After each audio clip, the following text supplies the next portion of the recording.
Hello guys, this is Priyansh Gautam here. तो यार आज की वीडियो में हम बात करने वाले हैं कि क्लास 12 के लिए स्टार्टिंग से कैसे पढ़ना चाहिए। ठीक है, तो वीडियो को पूरा एंड तक देखना, क्योंकि ये वीडियो आपको पूरे साल बचा सकता है। ठीक है, 10-20 मिनट का होगा, थोड़ा लंबा होगा, क्योंकि इसमें हम सारी बातें करने वाले हैं। ठीक है, बुक से लेकर के जो भी सारी चीज़ें, टाइम टेबल वगैरह, सारा सब्जेक्ट सब कुछ डिस्कस कर रहे होंगे डीपली। तो वीडियो को पूरा एंड तक देखें ताकि आपको पूरा साल बच जाए। ठीक है, तो हर एक चीज़ को यहाँ पर टच करते हैं। तो सबसे पहली चीज़ यहाँ पे हम बात करेंगे ऑनलाइन क्लासेस के बारे में। हो सकता है शायद तक आपकी ऑनलाइन क्लासेस चालू हो गई होंगी और आप घर से पढ़ रहे होंगे, क्योंकि अभी लॉकडाउन लगा हुआ है कोरोना की वजह से। ठीक है, तो अभी ऑनलाइन क्लासेस जैसा भी आप समझ रहे हो। ठीक है, और उसके अलावा अगर हम कोचिंग की बात करें तो कोचिंग वगैरह, ट्यूशन वगैरह अभी समय आपकी बंद होंगी, क्योंकि केसेस बहुत तेजी से बढ़ रहे हैं। तो हो सकता है अभी बाहर जाना अलाउ ना हो।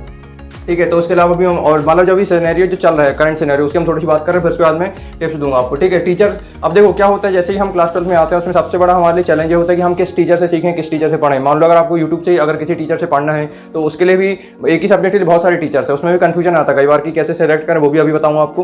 तो क्या होता है, टीचर्स का आइडेंटिफाई करना बहुत जरूरी है कि किससे हमें पढ़ना चाहिए, किससे नहीं पढ़ना चाहिए।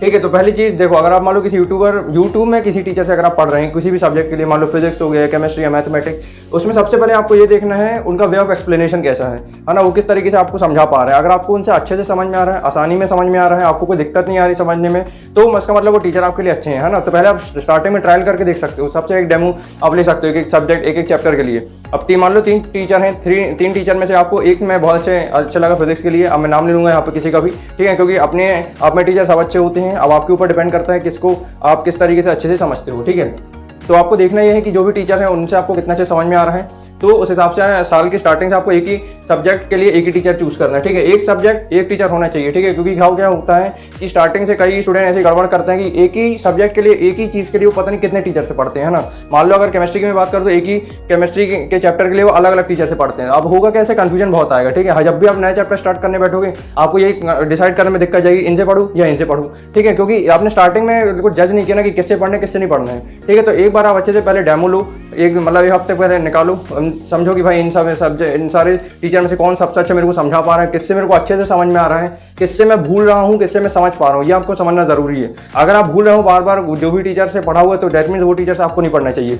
लेकिन अगर आपको अच्छे समझ में आ रहा है, आसानी से समझ में आ रहा है, तो वो टीचर से आपको बिल्कुल समझना चाहिए। साल के स्टार्टिंग से लेकर के साल से खत्म होने तक उन्हीं को आपको फॉलो करना चाहिए। ठीक है, बीच में मतलब कहीं ब्रेक नहीं होना चाहिए। ठीक है, तो ये इंपॉर्टेंट चीज़ आपको समझ में आ गई होगी, चाहे फिजिक्स, चाहे केमिस्ट्री, चाहे मैथ्स, 3 टीचर 4 टीचर, जो भी टीचर है यूट्यूब में है उससे ज़्यादा, सबसे एक बार आप ट्रायल लो, पढ़ो, जिससे आपको अच्छे समझ में पूरे साल आप फिर उन्हीं को कंटिन्यू करो। उन्हीं से मतलब एक कंसिस्टेंसी बन जानी चाहिए, उन्हीं से आपको सीखना, उन्हीं को आपसे मतलब उन्हीं से आपको पढ़ना, उन्हीं से आपको नोट्स बनाने। क्लियर, आई होप कि आपको ये चीज़ अच्छे समझ में आ गई। उसके बाद हम बात करते हैं अभी जैसे साल की स्टार्टिंग में बात करें, अभी मई चल रहा है, तो कितना घंटे आपको पढ़ना चाहिए, कितना नहीं पढ़ना चाहिए। स्टडी आवर की बात करें यहाँ, तो पहली चीज़ तो ये समझना जरूरी है कि बोर्ड एग्जाम 2022 के कंडक्ट होंगे 100%। ठीक है, तो ये मत सोचना कि बोर्ड एग्जाम कैंसिल होंगे या वो हो जाएगा, नहीं। अभी देखो आपके पास टाइम है, तो और तब तक केसेस वगैरह, कोरोना के केसेस कम हो जाएंगे, तो एग्जाम के होने के चांसेस बहुत बढ़ जाएंगे। इसलिए साल की स्टार्टिंग से आप बिल्कुल कंटिन्यूसली पढ़ाई करते आना। ठीक है, तो स्टडी आवर की मैंने बात करी तो 5 से 6 घंटे आपको बस स्टार्टिंग से पढ़ना चाहिए। सब्जेक्ट की बात करूँ तो 1 से 1.5 घंटा फिजिक्स पढ़ सकते हो, 1 से 1.5 घंटा मैथ्स, 1 से 1.5 घंटा केमिस्ट्री। इस टाइप से हम अलग अलग सब्जेक्ट्स के लिए आप पढ़ सकते हो। ठीक है, तो बस 5 से 6 घंटा आपको कंटिन्यूसली स्टडी करना है। उसके बाद हम टाइम टेबल की बात करते हैं। तो सबसे पहले मॉर्निंग में बात करते हो, आपको जो भी आपकी ऑनलाइन क्लासेस वगैरह शायद तक चल रही होंगी स्कूल वगैरह की, तो उसको मैं सुबह के टाइम में हटा रहा हूँ। ठीक है, पढ़ाई के लिए। ठीक है, यहाँ पे मैं सेल्फ स्टडी की बात कर रहा हूँ कि खुद को कब पढ़ना है। ठीक है, क्योंकि क्लास 12 में क्या होता है कि आप किसी भी टीचर से समझ रहे हो, पढ़ रहे हो, ठीक है, लेकिन सबसे ज़्यादा इंपॉर्टेंट होता है सेल्फ स्टडी करना, खुद से पढ़ना। वो ही मैटर करता है कि आपके कितने % आने वाले, इस बात को अच्छे समझ लेना। ठीक है, अगर एक्चुअल में आपको 95% या टारगेट हमारा है 98% या उससे ज़्यादा ही रखते हैं। ठीक है, क्योंकि हमारे को 90+ अगर करना है तो टारगेट बड़ा रखना चाहिए। ठीक है, तो हमारे को कंटिन्यूसली पढ़ाई करते रहना। ठीक है, तो मॉर्निंग में चलो छोड़ दिया जो भी आपकी क्लासेस वगैरह चल रही होंगी। ठीक है, तो उसको भी हम हटा देते हैं। ठीक है, वो लोग उससे भी आप नोट्स बनाओ, और अभी नोट्स के बारे में टच करेंगे। सेकंड चीज़, दूसरा, जैसे आपका दोपहर में लंच वगैरह आप कर सकते हो, रेस्ट कर सकते हो, तो ये टाइम भी पढ़ाई करनी है। ठीक है, मतलब सुबह का भी टाइम पढ़ाई करनी है, दोपहर का भी टाइम पढ़ाई करनी है। 4 बजे आपका पढ़ाई का टाइम होना चाहिए। ठीक है, शाम को 4 बजे से। ठीक है, यानी कि 4 बजे तक, सुबह से लेकर के शाम को 4 बजे तक आपको उसमें फ्रेश भी होना है, आपको उसमें खाना भी है, उसमें आपको ऑनलाइन क्लास अटेंड करनी है। उस बीच सेल्फ स्टडी का कोई दूर दूर तक कनेक्शन नहीं है। ठीक है, उसके बाद 4 बजे से चलो, ठीक है, अब 4 बजे से असली मैदान में बैठना है आपको। असली युद्ध 4 बजे से शुरू हो जाएगा। 4 से लेकर के 5:30 तक 1.5 घंटा रख रहा हूँ, ठीक है। एक सब्जेक्ट को 1.5 घंटा आपको पढ़ना चाहिए, एक घंटा या 1.5 घंटा स्टार्टिंग में सफिशिएंट होता है, ठीक है। तो फिजिक्स यहाँ पे मैंने सब्जेक्ट रख दिया 4 से लेकर के 5:30 तक आपको 1.5 घंटा फिजिक्स पढ़ना चाहिए। अब कोई भी सब्जेक्ट आप रख सकते हो, बट यहाँ मैंने फिजिक्स रख दी मान लो, ठीक है। फिजिक्स में मान लो इलेक्ट्रिक चार्जेस फील्ड से आप स्टार्टिंग कर रहे हो, कोई भी जैसे टीचर्स हैं यूट्यूब में, मान लो यूट्यूब से आपको बहुत सारे ऑप्शन अवेलेबल हैं कोई भी टीचर से बनने के लिए। तो मतलब ऐसा मत सोचो कि जिसका नाम बड़ा उसी से सीखना जरूरी है, यूँ समझना जरूरी है कि आपको किससे अच्छे समझ में आ रहा है, ठीक है। हो सकता है कि ऐसे बहुत टीचर जिनका नाम नहीं हो वो लेकिन काम अच्छा कर रहे हो सकता है ऐसे टीचर जिनका नाम बहुत अच्छा हो काम भी मतलब उस टाइप का अच्छा नहीं हो, ठीक है। तो इसमें वेरिएशन हो सकता है, तो आप अपने हिसाब से सेलेक्ट करो किससे आपको अच्छे समझ में आ रहा है, उस हिसाब से वही टीचर से पढ़ना है। जैसे मैं 4:30 मतलब 4 से 5:30 तक जो टाइम दिया हूँ, इसमें आपको यूट्यूब से भी सीखना है, पढ़ना भी है, या खुद आपको नोट्स बनाना है, खुद रिवाइज करना है, ठीक है। रिवीजन का भी टाइम इसमें, रिवीजन को भी हम टच करते हैं बीच में, ठीक है। तो 4 से 5:30 तक आपको फिजिक्स पढ़ना चाहिए, ये मैंने टाइम रख दिया मान लो, ठीक है। 4 से 5:30 तक यानी 1.5 घंटे पढ़ाई हो गई। अब 1.5 घंटे पढ़ने के बाद 5:30 से 6:30 तक आपको 1 घंटा ब्रेक करना है, ठीक है। 1 घंटे में आपने ब्रेक ले लिया, उसमें आप बाहर घूम सकते हो, माइंड को फ्रेश करना जरूरी है। टाइम टेबल में एक जो प्रॉब्लम सबसे ज़्यादा होती है, टाइम टेबल लोग फॉलो नहीं कर पाते। फॉलो क्यों नहीं करते? क्योंकि कसम खाते नहीं है। शपथ लो, कसम खाओ, अपने को एक रीज़न दो कि मैं 12th क्लास में पढ़ रहा हूँ तो क्यों पढ़ रहा हूँ, एक रीज़न बस काफ़ी होता है। 99 रीज़न आपको ऐसे मिलेंगे जो टोटली आपको पढ़ने ही नहीं देंगे, मन नहीं लगेगा, मोबाइल चलाओगे, ऐसे मतलब डिस्ट्रैक्शन के इतने रीज़न है कि 99 रीज़न आपको मजबूर कर देंगे ना पढ़ने के लिए। तो एक रीज़न आपको ऐसा ढूंढना है कि वो आपको पढ़ने के लिए मजबूर कर दें, ठीक है। जो मतलब एकदम आपको अंदर से आना चाहिए कि एकदम पढ़ना है तो पढ़ना ही है, ठीक है, ऐसा समझो। तो एक रीज़न होना ज़रूरी है। अपने आप से बोलो कि भाई अब मेरी आखिरी क्लास है ना, जितना आपकी प्रीवियस क्लासेज में भले आज तक अच्छे नंबर नहीं आए, लेकिन क्लास 12 के बोर्ड एग्जाम में आपके आज तक सबसे ज़्यादा नंबर आएंगे, ठीक है। चाहे प्री बोर्ड होगा, प्री बोर्ड में अगर अच्छे नंबर नहीं आ रहे तो बोर्ड एग्जाम में आपके सबसे अच्छे नंबर आएंगे। लिख के दे रहा हूँ, दीवार पर लिख लो इसको, ठीक है। और तो सबसे पहली चीज़ क्या बात कर रहे हैं हम यहाँ पे टाइम टेबल की, तो 5:30 से 6:30 के बीच में 1 घंटा का ब्रेक लिया। किसी भी टाइम टेबल को बनाओ बट ब्रेक जरूर लो, ठीक है। आधे घंटे पढ़ रहे हो 1 घंटा, मतलब 1 घंटे पढ़ रहे हो आधे घंटे ब्रेक लो, या आधे घंटे पढ़ रहे हो 10 मिनट ब्रेक लो, इस टाइप से। तो 5:30 से 6:30 मतलब आपने 1 घंटे का ब्रेक लिया, रिफ्रेशमेंट हो गया, माइंड को रिफ्रेशमेंट हो गया और रेस्ट भी कर लिया। उसके बाद फिर हम क्या करेंगे, 6:30 से 8 बजे तक आपको मैथ्स पढ़ना चाहिए। 1.5 घंटे के लिए फिर हम एक सब्जेक्ट को रखना है, जैसे मैथ्स। 1.5 घंटा आपने पढ़ लिया है, अब आपके पास 1.5 घंटा है, बजाय यहाँ टाइम वेस्ट नहीं करना, फोन नहीं चलाना है, टाइम वेस्ट नहीं करना। बोर्ड एग्जाम होंगे, 100% होंगे, अपने अंदर से वो फायर लाओ, जोश जुनून फितूर सब एक बार में जगाओ। 6:30 से 8:30 तक, 6:30 से 8 तक जो भी आपका टाइम है उस हिसाब से पढ़ो, बट 1.5 घंटा पढ़ना जरूरी है। मैथ्स पढ़ सकते हो, अब मैथ्स के लिए अभी हम सब्जेक्ट वाइज टच करेंगे, बट फिलहाल अभी मैथ्स पढ़ना जरूरी है। कोई भी सब्जेक्ट आप टच कर सकते हो, 1.5 घंटे तक आपको मैथ्स पढ़ना है, या कोई भी चैप्टर का आप रिवीजन कर सकते हो। रिवीजन का टाइम ज़्यादा नहीं रखना चाहिए, आधा घंटा बहुत होता है। 1 घंटा 1.5 घंटा आपका इसमें मैथ्स हो जाएगा, ठीक है। अब उसके बाद अगर हम बात करें तो 8 से 8:30 के बीच में आधे घंटे मैंने आपको फिर ब्रेक दिया, ताकि टाइम टेबल में क्या है लोग फॉलो क्यों नहीं करते, क्योंकि वो इतना टाइम टेबल ऐसा रखते हैं इसमें ब्रेक ही नहीं होता, मतलब कंटिन्यू पढ़े यार 2 घंटा 3 घंटा लगातार, इसलिए वो टाइम टेबल नहीं फॉलो हो पाता ज़्यादा दिन तक। अब टाइम टेबल फॉलो तब होगा जिसमें आप उसमें सारी चीज़ इंक्लूड करें, जिसमें आप उसमें फोन भी चलाओ, अपने मतलब जो माइंड की जो कंडीशन है वो ऐसी है कि इसमें आपका ज़्यादा टाइम फोन में जाता होगा, तो फोन भी इसमें इंक्लूड करो और ब्रेक रखो, ठीक है। ब्रेक रखोगे तो क्या है आपको बैलेंस बन जाएगा, ठीक है। ब्रेक जो बार बार लेने की आदत रहती है ना, तो इस ब्रेक लेने के बाद आपको क्या है वापस आप पढ़ाई में कंटिन्यूसली फोकस करोगे। तो 8:30 से 10 बजे तक आप फिर आधे 1.5 घंटे तक पढ़ सकते हो, केमिस्ट्री पढ़ सकते हो, ठीक है। तो कोई भी 3 सब्जेक्ट पर डे पढ़ना चाहिए, उसका रिवाइज कर सकते हो आप, उसका डेली न्यू पढ़ सकते हो, ठीक है। तो ये मैंने टाइम टेबल बताया आपको, ये 4.5 घंटे का टाइम टेबल था। इसमें आप थोड़ा बहुत ब्रेक वेरिएशन ला सकते हो, थोड़ा बहुत चेंजेस ला सकते हो, ठीक है। तो मैंने आपको स्टार्टिंग से ये बता दी, ये करना चाहिए और ये टाइम टेबल होना चाहिए, ठीक है। इसके बाद हम आगे बढ़ेंगे हर एक सब्जेक्ट्स की तरफ। तो हम बात करने वाले सेल्फ स्टडी के बारे में, और टोटल सारे जितने भी सब्जेक्ट हैं उन सबको सब्जेक्ट को एक एक करके हम टच करेंगे। सेल्फ स्टडी की बात करें तो सबसे पहली चीज़ आती है नोट्स बनाना जरूरी होता है। कहीं से भी आप कुछ भी समझते हो, चाहे फिजिक्स या केमिस्ट्री मैथ्स कुछ भी आप समझते हो, तो उसमें नोट्स बनाना बहुत ज़्यादा इंपॉर्टेंट होता है। तो नोट्स आप ऑनलाइन क्लासेस के थ्रू भी आप बना सकते हो, ठीक है। और दूसरा है कि खुद के नोट्स, सेल्फ मेड नोट्स आप बना सकते हो, ठीक है। तो ट्रस्ट किस में करना चाहिए, आपकी ऑनलाइन क्लासेस में या जो आप खुद बना रहे हो उसमें, ठीक है। देखो ऑनलाइन क्लास में आप समझ रहे हो, सीख रहे हो, अच्छी बात है, वो नोट्स बनाओ, मैं मना नहीं कर रहा हूँ, उसके नोट्स बनाओ, लेकिन जो सेल्फ मेड नोट्स हैं वो खुद के नोट्स बनाना जरूरी है। क्योंकि एग्जाम से पहले जब भी आप कुछ पढ़ने आओगे तो आपको एक ऐसा रिसोर्स चाहिए जिसमें कि आप कम टाइम में जल्दी से पढ़ के एग्जाम आप दे के आओ, ठीक है। तो उसके लिए सेल्फ मेड नोट सबसे ज़्यादा इंपॉर्टेंट है, ठीक है। इसलिए कोई भी चीज़ आप सीख रहे हो, बुक से सीख रहे हो, चाहे आप गाइड से या लेक्चर से कुछ भी आप सीख रहे हो, चाहे फिजिक्स या केमिस्ट्री कुछ भी आप पढ़ रहे हो, तो उसमें खुद के नोट्स बनाना जरूरी है, ठीक है। आपने नोट्स बना लिए, ठीक है, लेकिन उसके बाद सेल्फ मेड नोट्स बनाना जरूरी है। उसमें प्रॉपर हैंड राइटिंग के साथ उस नोट्स को बनाओ, कलर्ड नोट्स जैसे बनाओ, है ना, उसमें कलर्ड वे में बनाओ, रेड ब्लू ब्लैक सारे पेन का आप इस्तेमाल कर सकते हो, ठीक है, जिसमें क्या अट्रैक्टिव होगा, हैंड राइटिंग अच्छी रखो उस नोट्स में। तो बेसिकली क्या अपना आपका इंटरेस्ट आएगा नोट्स पढ़ने में, ठीक है। नोट्स ऐसे बनाओ जिसमें आपको खुद का इंटरेस्ट आ जाए, ठीक है। मतलब ये सोच के बनाओ कि एग्जाम से पहले भी अगर मेरे को कुछ पढ़ना है तो ये सिर्फ नोट्स पढ़ के जाने हैं और मेरा काम हो जाना है, ठीक है, एग्जाम में। तो ये सोच करके आप नोट्स बनाओ। तो नोट्स बनाना सबसे ज़्यादा जरूरी है, लेकिन प्रायोरिटी किसको देना, सेल्फ मेड नोट्स को सबसे ज़्यादा प्रायोरिटी देना है। और उसी में आपको कुछ क्वेश्चंस ऐड करने हैं, जैसे आपने टॉपिक लिख लिया, टॉपिक वाइज आप नोट्स बनाते जा रहे हो और उसी में कुछ इंपॉर्टेंट प्रीवियस क्वेश्चन भी आप ऐड करते हो साथ में। उसके बाद हम बात करते हैं रिवीजन की। तो क्लास 12 में अगर आपको नंबर स्कोर करना है तो सबसे उसका बड़ा रीज़न रिवीजन करना पड़ेगा। ठीक है, जितना ज़्यादा आप रिवीजन करोगे उतने ज़्यादा आपके चांसेस है कि आपके मार्क्स अच्छे आएंगे। ठीक है, सब स्टूडेंट्स पढ़ते हैं, सब पूरे साल पढ़ते हैं, लेकिन एक ही प्रॉब्लम आ जाती है जिसमें आखिरी में बहुत सारे स्टूडेंट भूल जाते हैं चीज़ें, वो है रिवीजन नहीं करते। ठीक है, तो इस बात का सबसे खास ध्यान रखना, साल की स्टार्टिंग से बता रहा हूँ, रिवीजन पे ज़्यादा से ज़्यादा फोकस रखना, तभी चीज़ें याद होंगी। नहीं तो ऐसे में पढ़ोगे फिर भूलोगे फिर दिक्कत होगी। तो डेली रिवीजन करो। रिवीजन का टाइम कभी भी लंबा नहीं रखते हैं, रिवीजन का टाइम शॉर्ट में रखा जाता है, जिससे कि आपको एटलीस्ट आप रिवाइज करो, डेली पढ़ो, है ना।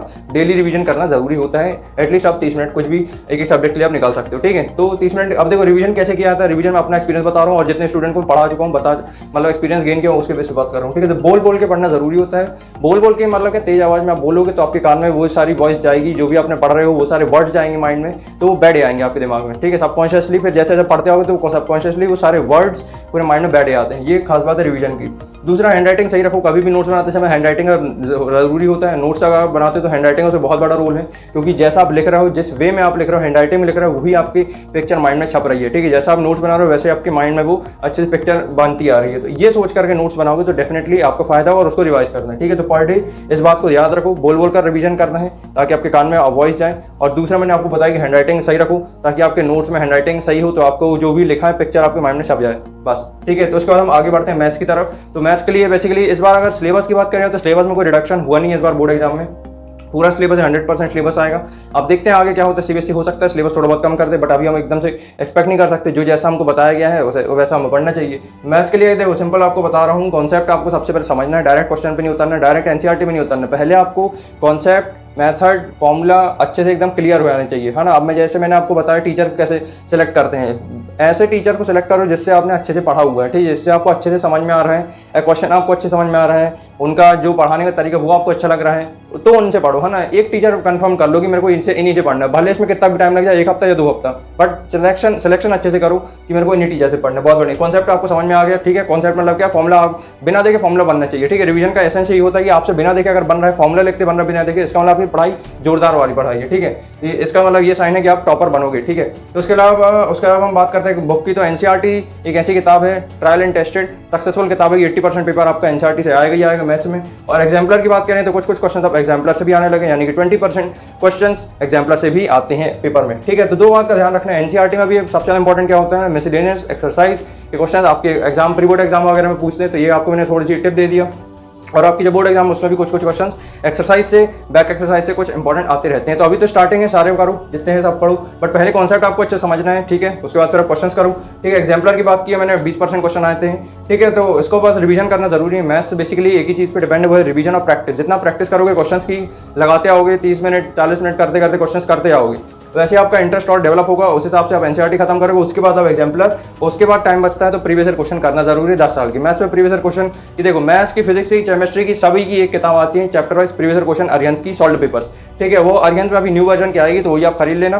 बट अभी तब तक अभी आपको कॉन्सेप्ट समझना है और एनसीईआरटी को फॉलो करो। अभी जब तक पीवाईक्यूज की बुक नहीं आती तब तक एनसीईआरटी को फॉलो करो और जो कॉन्सेप्ट है उसको समझो। ठीक है, या ऑनलाइन क्लासेस से समझ में आता है उससे पढ़ो, नहीं तो यूट्यूब से समझो, कहीं से भी सीखो। ठीक है, तो ये मैंने मैथ्स के बारे में बता दिया। उसके बाद हम बात करते हैं फिजिक्स के बारे में। फिजिक्स मेरा सबसे फेवरेट सब्जेक्ट है और मैथ्स और फिजिक्स में मैं मोस्टली कंटेंट इसी का डालता हूँ, उसका थोड़ा कम डाल दो केमिस्ट्री का, लेकिन मैथ्स और फिजिक्स का ज़्यादा रहता है। अब देखो फिजिक्स में क्या, एनसीईआरटी बोलता हूँ, एनसीईआरटी इंपॉर्टेंट है। अब एनसीईआरटी की थ्योरी और जो जिस वे में एक्सप्लेन किया गया वो बहुत प्रॉब्लम हो जाती है स्टूडेंट्स को पढ़ने में। एनसीईआरटी से क्वेश्चन आते हैं, एनसीईआरटी से पेपर आता है, ये मैं पूरी तरह से श्योरिटी के साथ कह सकता हूँ। बट एनसीईआरटी समझना थोड़ा सा मुश्किल हो जाता है स्टूडेंट्स के लिए, ये मैंने अक्सर देखा हूँ, जितने भी स्टूडेंट्स मतलब अक्सर बताते हैं। तो इसमें सबसे ज़्यादा इंपॉर्टेंट क्या है, अब यहाँ पे सबसे ज़्यादा रोल है, कहीं लेक्चर से आप सीखो तो आपको नोट्स मिल जाएंगे उससे, या दूसरा तरीका कोई गाइड का आप इस्तेमाल करो। अब गाइड आप में से पूछोगे कौन सी होती है, ऐसे एक SLR एक अच्छी किताब है, और दूसरा उसके अलावा ऑल इन वन की अरिहंत की भी किताबें आती हैं। अरिहंत की जितनी भी किताबें बेस्ट है।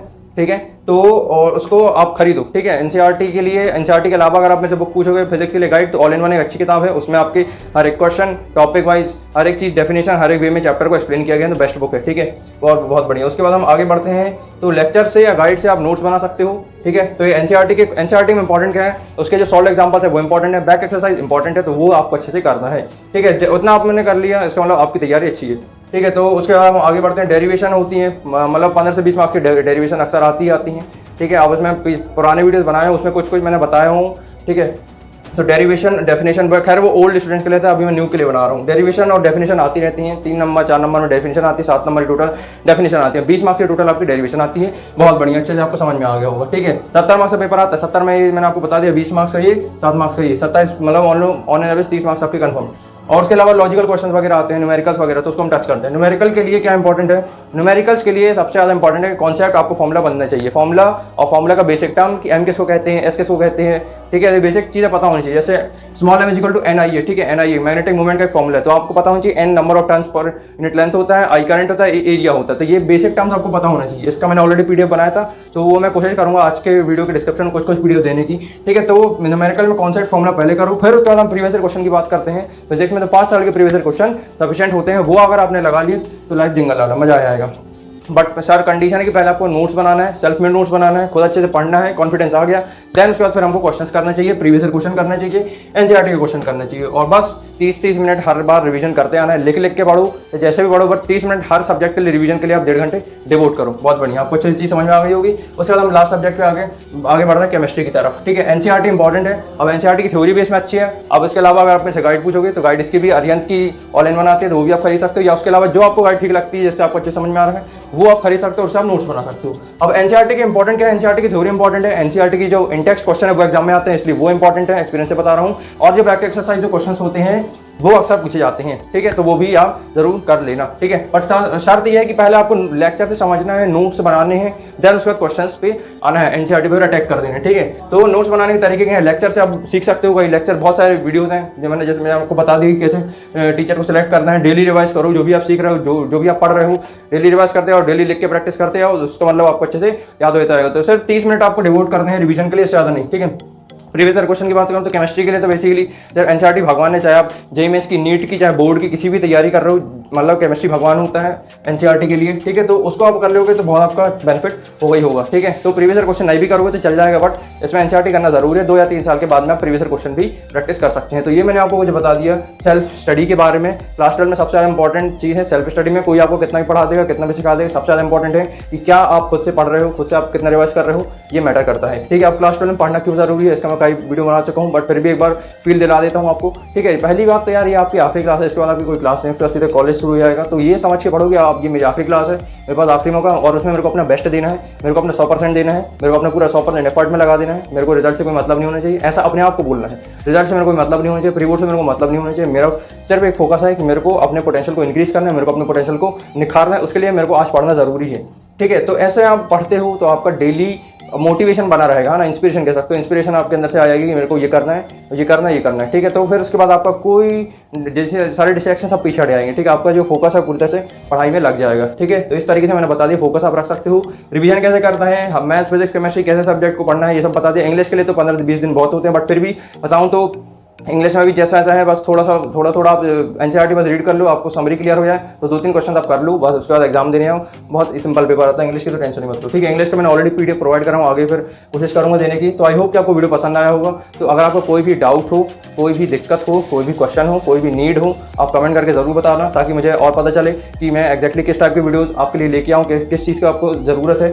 ठीक है, तो अपने जूनियर के साथ में, अगर आप मान लो पुराने स्टूडेंट थे तो जूनियर के साथ शेयर करना, और अपने फ्रेंड के साथ में शेयर करना, लाइक जरूर करना। उसके अलावा जो भी करना है आपको सब पता है, मैंने अपनी तरफ से पूरा एफर्ट दे दिया, मैंने अपनी तरफ से पूरा सब कुछ बता दिया, सारी हर एक चीज़ मैंने बता दें। तो अब इस वीडियो के खत्म होने के बाद आपको साल के एंड में रिग्रेट नहीं होनी चाहिए कि मैंने ये नहीं पढ़ा, ये नहीं पढ़ा, ये नहीं पढ़ा। ठीक है, मैंने सारी चीज़ बता दिया हूँ, सारा मंजिल मैंने आपके सामने बता दिया हूँ, रास्ता बता दिया हूँ। अब उस रास्ते पे चलना आपका काम है, मेरा काम था रास्ता दिखाना, मंजिल तक पहुंचना आपका काम है। ठीक है, तो ट्रायल एंड टेस्टेड है, आपके सीनियर को मैं गाइड कर चुका हूँ, जिसके पे मैं पूरी आज यहाँ पे बात किया हूँ। 10 या 20 मिनट का वीडियो था ये, अगर आपने पूरा एंड तक देखा है, पूरा एंड तक देखा है, तो गारंटी दे रहा हूँ आपकी 98% आने से दुनिया की कोई ताकत रोक नहीं सकती। ठीक है, तो इसी के साथ आज का वीडियो खत्म करता हूँ। Wish you all the best, thank you so much, bye bye, मिलते रहेंगे पूरे साल तक, पूरे साल सपोर्ट करता रहूँगा, आप भी मैं सपोर्ट करो, मैं भी आपको सपोर्ट करता रहूँगा। Wish you all the best, thank you so much and bye bye.